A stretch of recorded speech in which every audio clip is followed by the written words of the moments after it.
Oy, Jan! Yung utang mong 500, bigay mo na! Anong utang? Wala akong utang. Por! Oh! Si Jan ayaw magbayad ng utang niya. Eh, magkano ba yung utang niya? 500 lang, ayaw pa niya aminin. May kasulatan ba kayo? Wala, Por. Verbal lang. Tara, singilin natin. Oy, Jan, yung utang mong 5K kay Lay, bigay mo na. Anong 5K? 500 lang yun eh. O, Kitam? Lay, anong baon mo? Gatos ng kalabaw, asin, tsaka tuyo. Eh, ikaw? Sinong kalabaw, tsaka kamatis? Sarap, no? Eh, ikaw, Por? Wala, busog ako. Speaking of kalabaw, meron akong kwento. O ano, Por? Merong kalabaw doon sa ilalim ng mangga. Nang biglang may nahulog na mangga sa tabi ng kalabaw. Nagulat yung kalabaw. Tumakbo. Oh. Ang tanong, bakit tumakbo yung kalabaw? Eh, siyempre nagulat yung kalabaw, kaya tumakbo. Di, mali. Eh ano? Kumuha ng bagoong.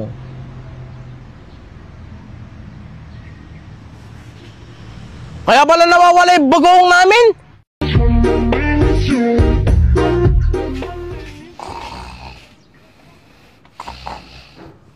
Dad, gising.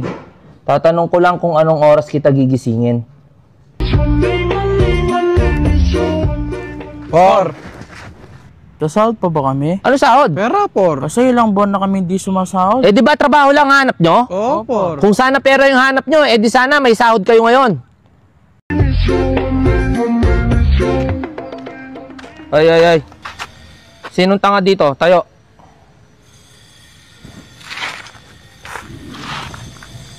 O, ba't kayo tumayo? Tanga ba kayo? Hindi, Por. Kawawa ka naman kasi, Por. Eh bakit naman? Ikaw lang kasi nakatayo, Por, eh.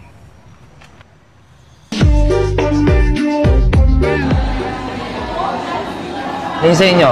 Yung picture lights, oh. Bachelor. Sa Betulay. Sige, kumuha na kayong puwan doon.